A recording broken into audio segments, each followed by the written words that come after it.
Bom dia, boa tarde e boa noite, alunos do 7º ano da Escola Dinâmica. Vamos dar continuidade aqui à nossa aula. Hoje vamos falar da região nordeste do Brasil. Claro, a nossa região, né?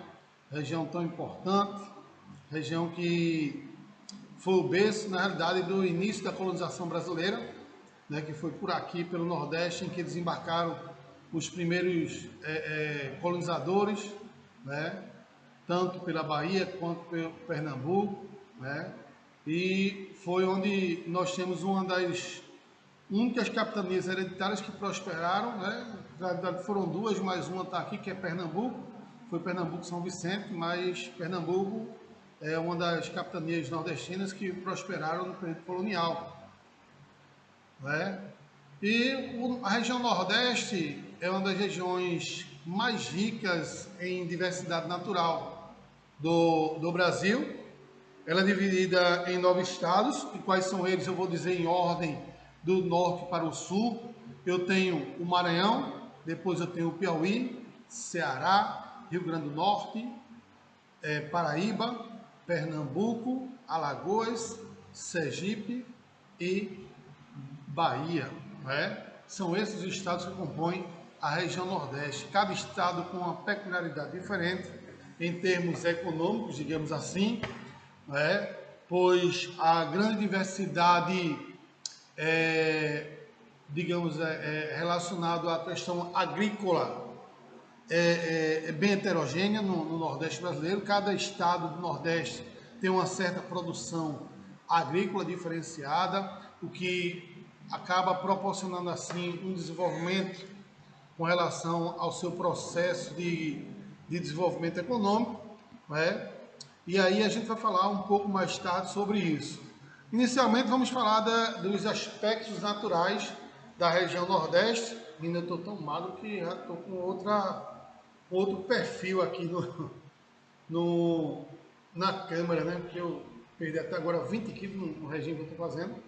E minha feição aqui já está bem diferenciada na imagem aqui da câmera, né? Então, a região Nordeste, com relação à sua diversidade natural, né, ela tem uma grande diversidade natural. Vamos falar primeiramente do clima da região Nordeste, né? A região Nordeste ela tem dois tipos de climas diferenciados, um localizado no litoral e outro no interior, né? O do litoral eu tenho o clima tropical úmido, né? Influenciado pelas massas oceânicas que vêm do Oceano Atlântico em direção ao continente. E eu vou ter também no sertão nordestino o clima semiárido, né? Que é ali onde vai ter a caatinga. Por que ocorre o clima semiárido no sertão nordestino? O clima semiárido ele ocorre justamente por conta da questão associada ao relevo do continente. Por quê? Eu tenho um Planalto da Borborema que funciona como uma barreira orográfica que impede a penetração das nuvens no continente. E aí o que acontece? Quando a nuvem se forma no litoral, ela começa a adentrar e choca-se com a barreira do Planalto da Borborema. E ao se chocar, ela sobe e se precipita em forma de chuvas, né? E aí, consequentemente, eu vou ter no lado barlavento da montanha, que é o lado que está virado para o continente, uma formação chuvosa maior. E aí a nuvem não consegue penetrar para o sertão nordestino, que ela não consegue ultrapassar a montanha, né? E aí, consequentemente, lá no sertão nordestino, no lado sotavento da montanha do Planalto da Borborema, eu vou ter uma escassez de chuva. E aí, por isso que eu vou ter uma formação aí de sertão semiárido, né? Então, eu vou ter aí o semiárido nordestino, que é o tipo de clima, né, existente no sertão nordestino, o clima semiárido. Eu tenho, no litoral, eu tenho o tropical úmido, né? Esse tropical úmido é justamente por conta da evaporação das nuvens que se formam no oceano, e eu tenho o clima semiárido no sertão nordestino. Então, eu tenho basicamente esses dois tipos climáticos existentes no sertão nordestino. Claro que com exceção também de alguns climas influenciados pelo relevo, né, como o clima de brejo, né, na região, por exemplo, de Taquaritinga do Norte, de Triunfo, porque aí eles são influenciados pela altitude do relevo, e aí eu vou ter esse clima denominado como clima de brejo, né?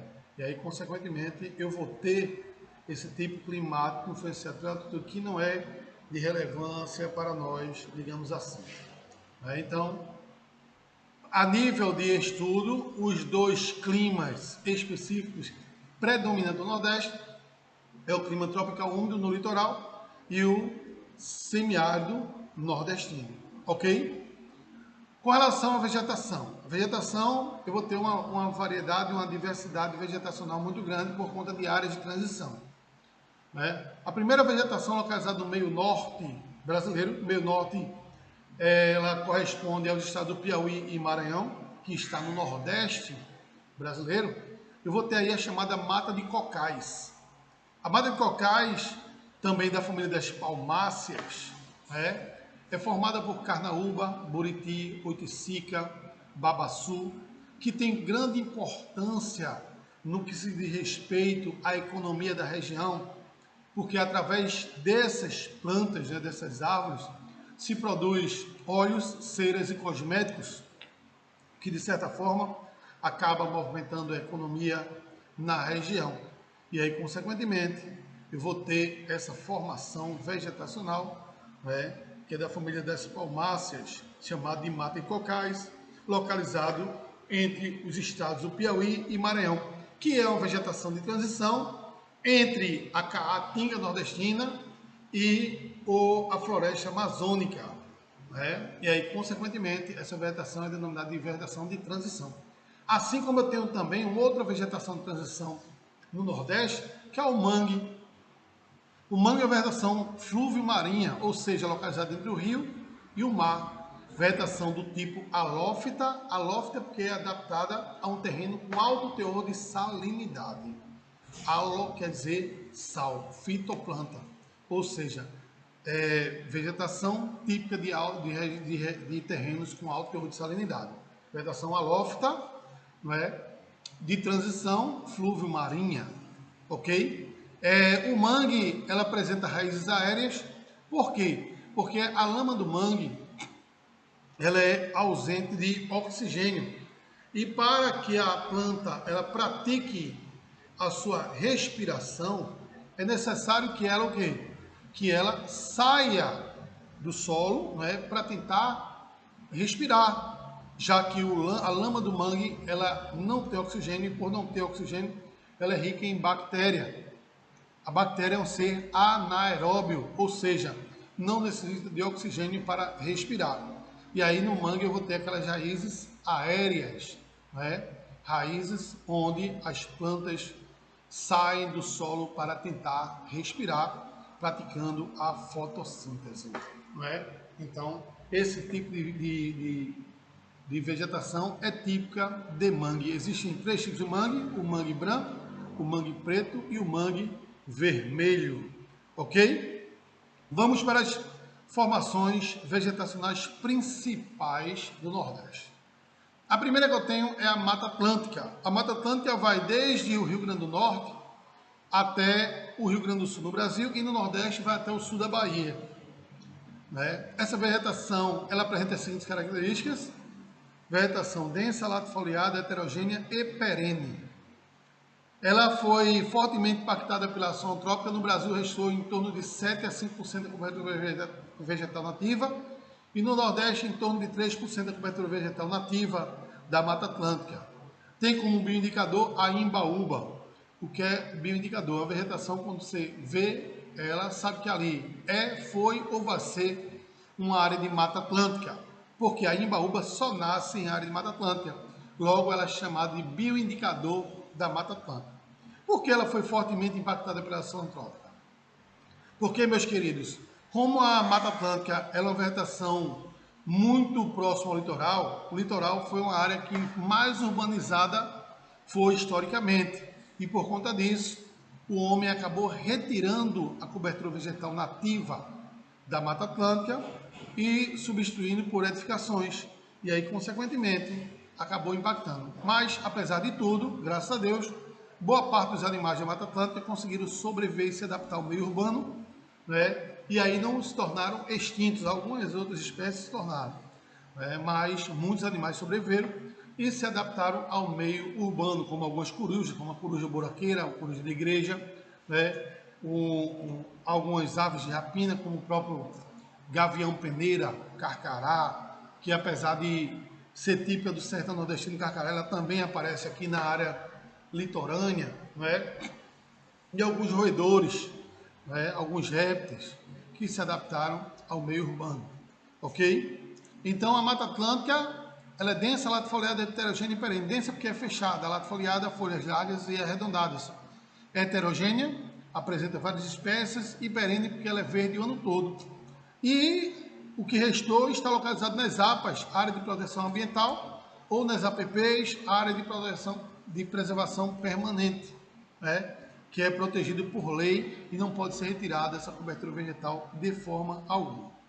Ok? Então essa é a formação vegetal que eu tenho no litoral nordestino, que é, além do mangue, eu vou ter a Mata Atlântica. Ok? Já no sertão nordestino, eu vou ter a vegetação de caatinga. A caatinga é uma vegetação endêmica do Brasil. Quando eu digo endêmica, é porque só existe no Brasil, ela não vai existir em canto nenhum do mundo, que apresenta as seguintes características: aves com casca grossa, folhas e galhos retorcidos, troncos e galhos retorcidos, folhas raquíticas, né? Raquíticas quando eu digo que ela é pequena, tem uma leve pelagem em sua folha, e em alguns casos elas perdem a folhagem pela estiagem prolongada, recuperando quando caem as primeiras chuvas. Esse tipo de vegetação é denominada como vegetação caducifólia.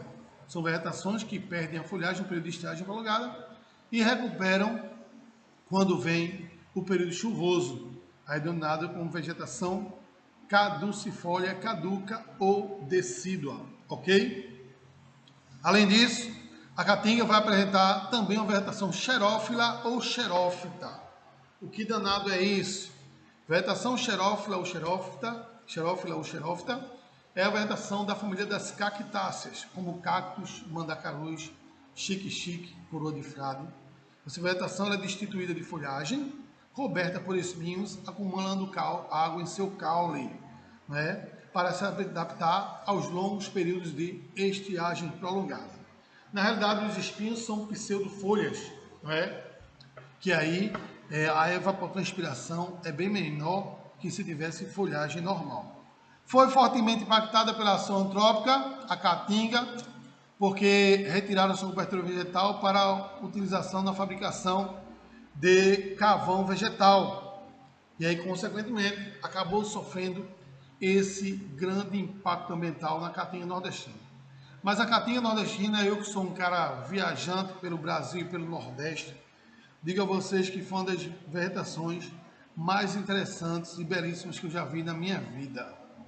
Apesar de apresentar-se como uma vegetação tanto quanto monótona na época de estiagem prolongada, e a partir daí que os índios tupis-guaranis, ao adentrarem no sertão nordestino, verificaram essa vegetação monótona, com sendo desmiçado, colocaram o nome de caatinga, porque caatinga quer dizer mata branca.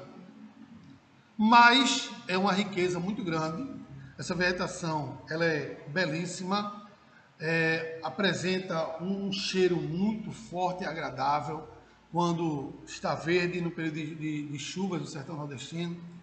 E por ter uma grande quantidade de herbáceos naquela área, né, ela faz com que bota um verde exuberante com um cheiro muito bom, agradável, né? E aí, se eu tivesse condições na minha vida, eu teria uma fazendazinha na região de Caatinga nordestina, né, para poder viver lá momentos de descanso na minha vida, né?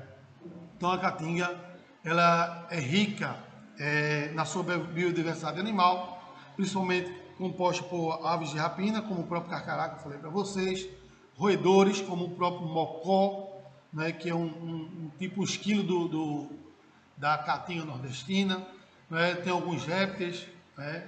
Como algumas cobras, como a jararaca, né? São cobras típicas da caatinga nordestina, né? Então, a riqueza belíssima a caatinga nordestina tem, ok? Saindo da vegetação, vamos falar agora da hidrografia do Nordeste, né? Nós já ouvimos falar muito de um rio que é muito importante para a população nordestina, que é o Rio São Francisco, que a gente vai falar dele logo mais. Vamos começar pelas menores bacias geográficas existentes no Nordeste. Vamos começar lá pela bacia do Parnaíba. É uma bacia hidrográfica que corresponde aos estados do Ceará, Piauí e Maranhão. Na realidade, deságua no Maranhão, nos Lençóis Maranhenses, no qual eu já tive a oportunidade de conhecer e passear no Rio Parnaíba, né?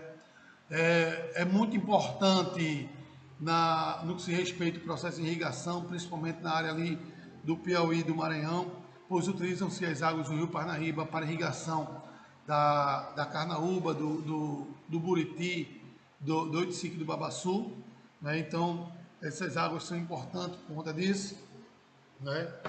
Além disso, serve também como via fluvial para as populações ribeirinhas da região do Parnaíba, do Piauí, por ali, né? E aí não tem potencial energético, né? E suas águas servem para, além da pesca e e ser também um trecho de navegação, as águas do Rio Parnaíba também servem para o consumo humano daquela região, né? Então, o Rio Parnaíba tem essa importância. Temos também no Nordeste nordestino alguns outros rios urbanos, né? Como por exemplo o rio Capibaribe, né? Que nasce na realidade no Agreste nordestino e próximo a Surubim, e aí vem descendo ali as cidades do Agreste, da zona da Mata Nordestina, e deságua aqui no litoral do Pernambuco, mais precisamente no Recife, né? Encontra-se com o rio Beberibe, não é? Formando aí uma bacia hidrográfica que compõe o litoral de Pernambuco, né? O rio Capibaribe ele é muito importante, principalmente para a irrigação, né, e geração de água potável. Vamos falar agora do Rio São Francisco. O Rio São Francisco, conhecido também como Velho Chico, ou também Nilo brasileiro. Por que Nilo brasileiro? Porque apresenta as mesmas características do Rio Nilo lá na África, né? Direção sul-norte, ambos os rios. O Rio Nilo ele nasce no Quênia, deságua no mar Mediterrâneo, no Egito. O Rio São Francisco ele nasce na Serra da Canastra, no estado de Minas Gerais, e deságua entre Sergipe e Alagoas, no Oceano Atlântico, passando por alguns estados nordestinos, como Bahia, Pernambuco, Sergipe e Alagoas, sendo aí uma bacia hidrográfica totalmente nordestina, né? E a maior natural totalmente nordestina, né? Por que eu digo a maior natural? Porque eu tenho a bacia do Tocantins Araguaia, que é a maior do que ela, mas porém ela não é totalmente, ela é totalmente brasileira e não é natural. Foi uma bacia criada pelo homem, pela junção dos rios Tocantins e Araguaia para a construção da usina do Curuí. Já o Rio São Francisco não, é uma bacia totalmente natural, que muita gente não sabe, ele não é totalmente nordestina, que ela nasce no estado de Minas Gerais, na Serra da Canastra, e aí entra no Nordeste pela Bahia, passa Pernambuco e deságua entre Sergipe e Alagoas, como eu falei para vocês. O Rio São Francisco ele tem uma grande importância energética, pois seu potencial de produção de energia é muito grande, principalmente na região do Médio São Francisco, onde eu tenho um complexo de usina da Chess, Companhia Hidrelétrica do São Francisco, com as usinas de Sobradinho, Itaparica, Xingó, Paulo Afonso 1, 2, 3 e 4, além de outras usinas menores, como a de Delmiro Gouveia, a de Luiz Gonzaga, são usinas de menor relevância para a região, mas que têm uma importância muito boa também no processo de produção de energia. O Rio São Francisco, assim como o Rio Nilo, também tem uma importância agrícola muito grande. O Rio Nilo, desde a época dos povos nilóticos, que deixaram de ser nômades, passaram a ser sedentários e foram se localizar nas margens desses rios, ao qual eles acabaram, de uma certa forma, influenciando a população, o crescimento da agricultura das regiões, assim como o Rio Nilo, o Rio São Francisco, a região do Vale do São Francisco, onde se tem uma grande produção de uva, manga e laranja a nível de exportação, denominada como agricultura de plantation, o que de certa forma favorece a economia da região nordestina, né? Então, esse rio ele tem uma grande importância, além de ser uma grande via fluvial para as populações menos favorecidas da região nordestina e também para o fornecimento de água, principalmente do homem sertanejo, que vive com a estiagem prolongada e a escassez de água muito grande no sertão. E aí o Rio São Francisco, considerado o Rio da Providência, um rio que salva muita gente, né, da seca do sertão nordestino. É um rio perene, né, ou seja, possui água o ano todo, mesmo passando por estiagens prolongadas. É comum o Rio São Francisco ele não secar, né?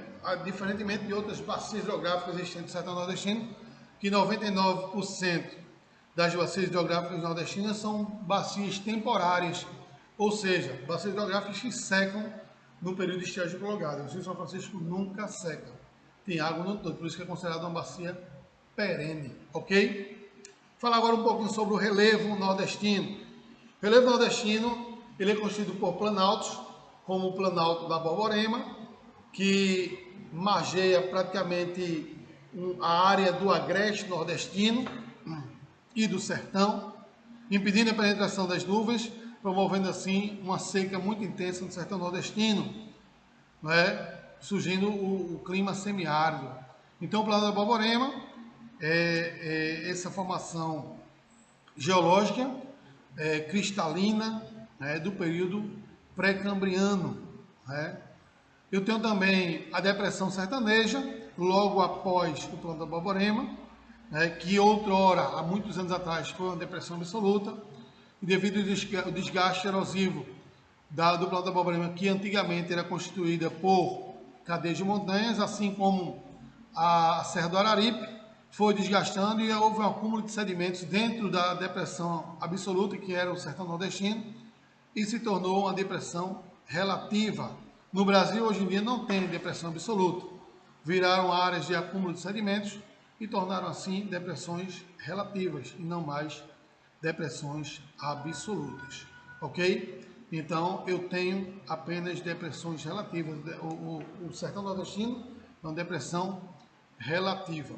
E o litoral é constituído por uma planície litorânea, né, composta por sedimentos que foram arrastados historicamente do interior para o litoral, compondo assim as praias, né, do litoral nordestino, que diga-se passagens, praias belíssimas, principalmente nos estados do Ceará, nos estados do Rio Grande do Norte, né, são praias extremamente exuberantes, né, como Jericoacoara, por exemplo, né,